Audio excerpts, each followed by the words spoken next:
ధనం లేకపోయినా తృప్తిగా ఉన్నవాడు ఎల్లప్పుడూ ధనికుడు. ఎప్పుడూ నవ్వుతూ ఉండు.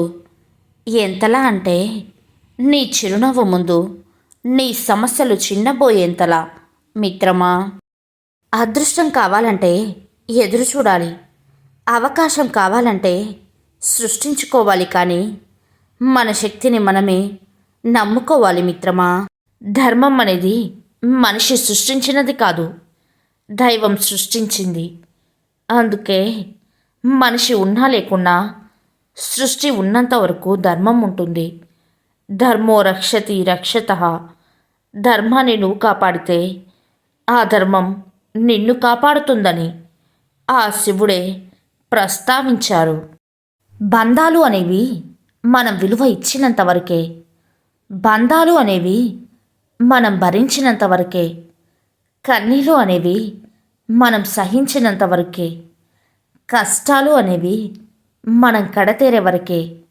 ఇందులో మనం అంటే ఆత్మ, శరీరం. ఒక్కసారి ఆత్మ శరీరం మధ్య ఉన్న బంధం వేరు అయితే ఏ పనినైనా చేసే ముందు నిన్ను నువ్వు ప్రశ్నించుకో. నువ్వు చేసేది మంచా చెడా అని సమాధానం తప్పక తెలుస్తోంది మిత్రమా. నోటి దురద ఉన్నవారికి ఓపిక ఎక్కువ, ఓపిక తక్కువ ఉన్నవారికి కోపం ఎక్కువ, కోపం ఎక్కువ ఉన్నవారికి నిజాయితీ ఎక్కువ, నిజాయితీ ఎక్కువ ఉన్నవారికి యాటిట్యూడ్ ఎక్కువ. ఆట నీది అంటావు, ఆటగాళ్ళు మేమంటావు. ఆడించేది నువ్వు అంటూనే ఆడాల్సింది మేమంటావు. గెలిస్తే నిన్ను మరుస్తామని ఓడిస్తూనే ఉంటావు. ఓదార్చినట్లు కనిపిస్తావు. మేము ఓడితే నువ్వు గెలుస్తున్నావో, నువ్వు ఆడితే మేము ఓడుతున్నామో నీకే తెలియాలి.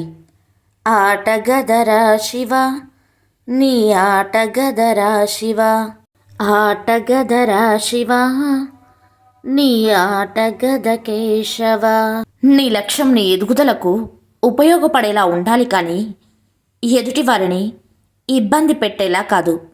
దృష్టి మరలితే జీవితం ముందుకు కాదు, వెనక్కి వెళ్తుంది మిత్రమా. ఎవరి మాటలు అంత తేలికగా తీసుకోవద్దు. ఆ మాటలు వారి మనసులో చాలా కాలం నుండి నిక్షిప్తమైన నిజాలు కూడా కావచ్చు మిత్రమా. ప్రతి మనిషి జీవితంలో కొన్ని సందర్భాలలో క్లిష్టమైన పరిస్థితులను ఎదుర్కోవాల్సి వస్తుంది. బ్రతుకు కొంచెం భారంగా అనిపిస్తుంది.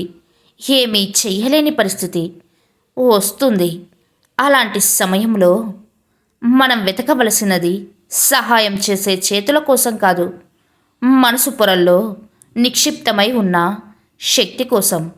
ఆ శక్తి పేరే ఆత్మవిశ్వాసం. ఆత్మవిశ్వాసంతో ముందుకు వెళ్తే క్లిష్టమైన పరిస్థితులను కూడా ఎదుర్కొని బయటపడవచ్చు. ఎప్పుడైతే ఆత్మవిశ్వాసం కోల్పోతావో అప్పుడే జీవితాన్ని కోల్పోయినట్టే మిత్రమా.